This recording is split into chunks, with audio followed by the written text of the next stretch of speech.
We start with question 1. Why do games need to be interactive? Before answering that, we should clarify what I mean by the word interactive. When I use the term here, I'm not simply referring to the ability to press buttons or manipulate a system. I mean something deeper.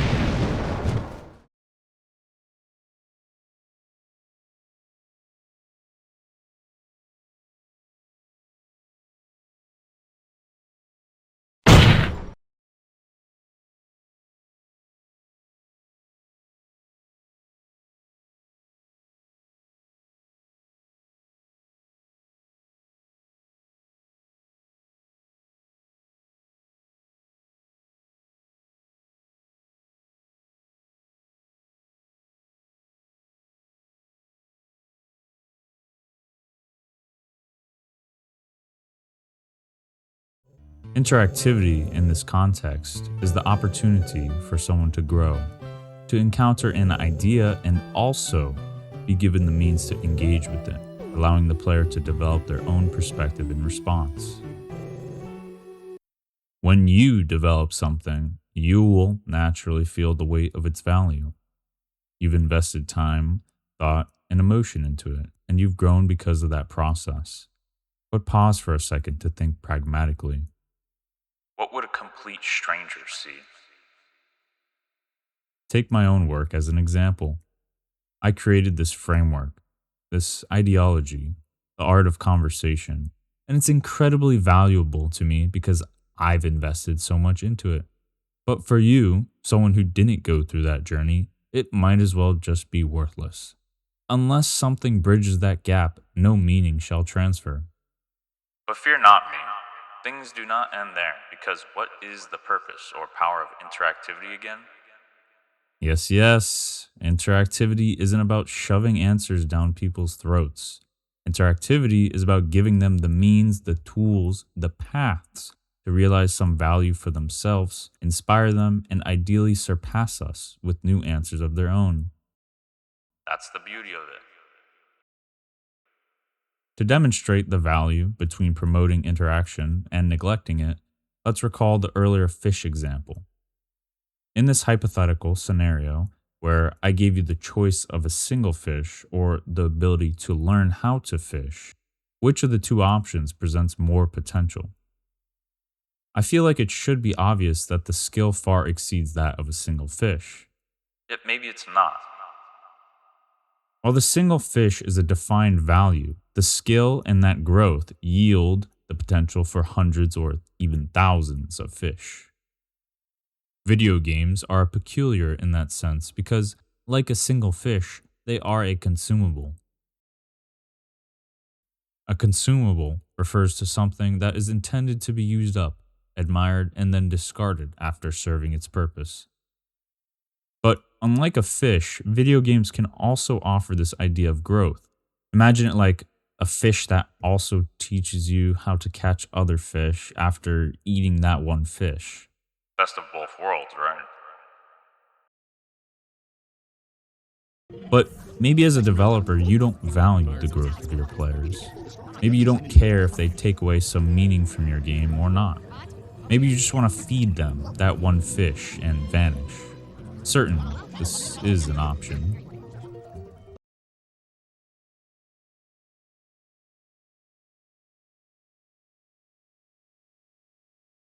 As you watch this quote-unquote conversation, I want you to ask yourself if you would consider it an exchange of value. I know I'm in the minority here, but I don't really like the Christopher Nolan Batman movies. I don't. I really just feel like they're overrated. Okay. Well, that's just an opinion. You see, that's why I prefaced it by saying I know I'm in the minority. Or You know what? No, not really. It's not awkward. At least not until you said awkward. Now it's awkward because of what you said. Anyway. Anyway what? Anyway what? Really, because when you say anyway, then you have to follow it up with an actual contribution to the conversation we're having. Yikes. No, look at me, look at me, look at me, look at me, look at me. There's no yikes, and the reason why there's no yikes is because there's nothing scary about this situation, okay? It's a very low stakes situation. All right. No, not all right. Come here. No, don't look at him. Don't look at either of those guys. Look at me, all right? All right what? Because after you say all right, you have to follow that up with something. Don't do it. Don't look at them. Do not look at them. No, do not look at them. Do not look at them. Don't do it. Tell us how you really Okay, feel. you know what? I'll tell you how I really feel. Listen, I really feel like you're an asshole who has nothing interesting to say. So what? Ow. No, don't. No, don't look at him. Come here. Turn it right here. Tell me an opinion that you have about something. Just one opinion that you have about anything at all. Just share an opinion. Anything. Share an opinion. Share an opinion. Share an opinion. Share an opinion. Right now. Just on the top of your head. Share an opinion. Anything. Just one opinion. That's all I'm asking. Share one opinion right now. Share. I don't have an opinion, and that's why I just like everything that everyone else likes in pop culture.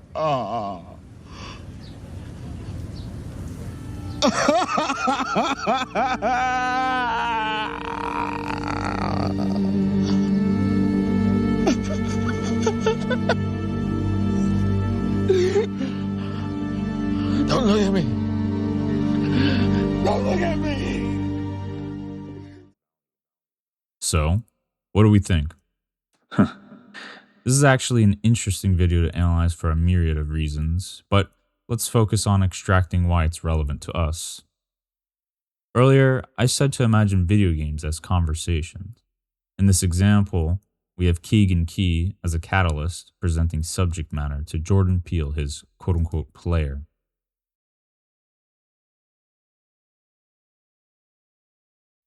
Keegan just handed Jordan his video game, and Jordan responds by saying he doesn't get it.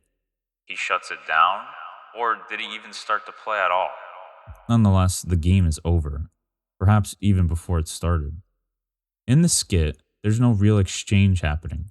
There's no reciprocity, and that lack of meaningful back and forth is exactly what should frustrate a catalyst Seeking an answer.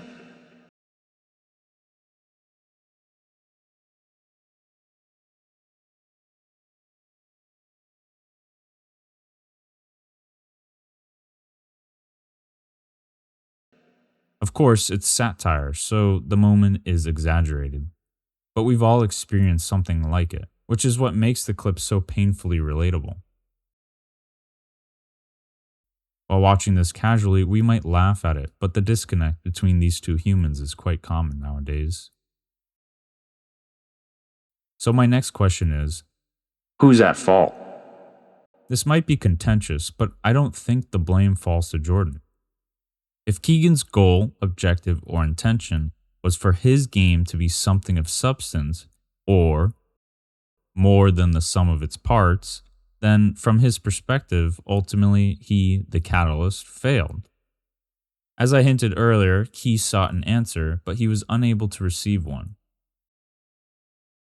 Why? Why then is Jordan not at fault?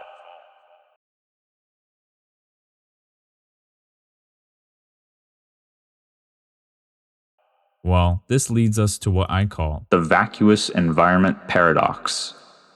amidst the noise of everyday living, people are very rarely gifted with an opportunity to think about themselves effectively. Although fed information ad nauseum, in the digital age seldom is that reservoir stirred. In short, there's just a ton of noise out there. People speak constantly, yet genuine dialogue where ideas are exchanged and perspectives evolve is far less common than we might expect. The reality is, the more someone reveals, the more vulnerable they become to criticism. To avoid that, people create these masks, not only to protect themselves, but to imitate depth where none exists. A mask can be convincing, but it is ultimately hollow. Many people appear fully human on the surface, yet seem to offer no real substance beneath. If it is true that we live in a self-driven world, then the agency to cultivate that substance should not be misconstrued as a given. There are many people in the world who lack veritable meaning or purpose because their environment never gave them the chance to unearth much of anything.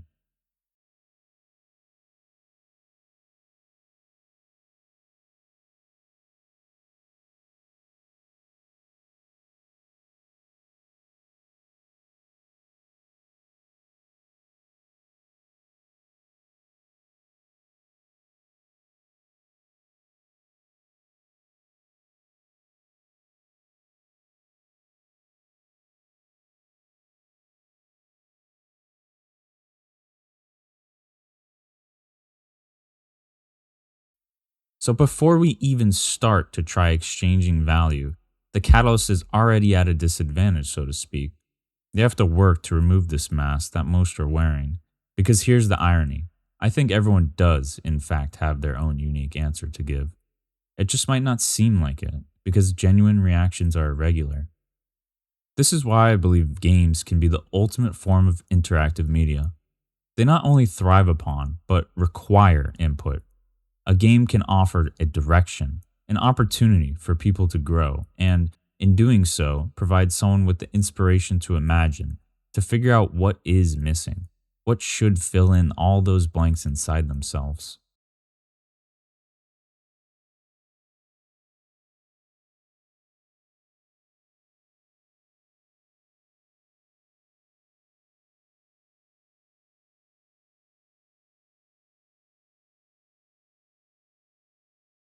That value is the difference between being forgotten tomorrow and remembered for years to come.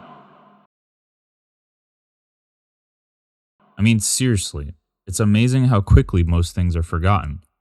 Watch a movie, and right after, set a reminder for 1 week later, and just try to recite a single line from it. The orb of confusion, take this! Well, that was easy. Nothing retained equals no true impact equals you probably didn't genuinely grow equals forgettable. Do you get where I'm coming from with this yet? A fish only does me good today. The skill to fish is one I'll carry forever. For those myopic gatekeepers, this holistic value is something worth more than the sum of its parts. I really can't stress how meaningful interaction and growth will always be for humanity. But I digress.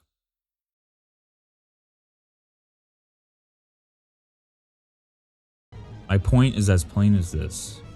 If, and this is an important if you seek true dialogue, then you must not only initiate the quote-unquote conversation, but also selflessly consider and manufacture the opportunity for someone else to converse. A moment where they cannot help but toss their reticence to the wayside and react. Because of the world, that might mean grabbing someone's hand, dragging them, uplifting and placing some inspiration right in the dead center of their unfurled palms. Again, if you are someone who wants an answer, a reaction, you have to consider both sides of the conversation, at least to some extent. Exhausting, I know. Most people don't want to do this at all. But this reality is why I believe games must strive for intentional interaction, not an assumed exchange of value. You really could talk to someone for hours and both walk away with nothing of value gained. Games are no different.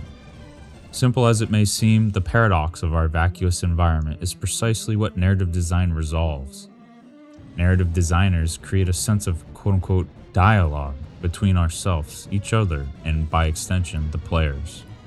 These games are an extension of the human experience, and though I'll explore this more deeply a bit later, that means what is best for your experience is a question with infinite potential.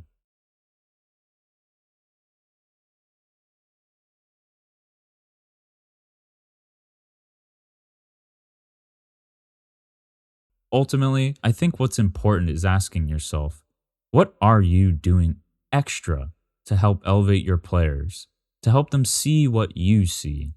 What audible, visual, mechanical context are you deliberately implementing to make conversation genuinely more lucrative? more immersive, more accessible, more interactive. Not as decorative fluff, but as purposeful design. Design meant to give your players the best possible opportunity to engage with what you're offering, to grow from it, and to contribute to this proposal of value. Because at first, that's all your work really is, a proposition, not an exchange. At least not yet. Not until someone extrapolates some meaning to return.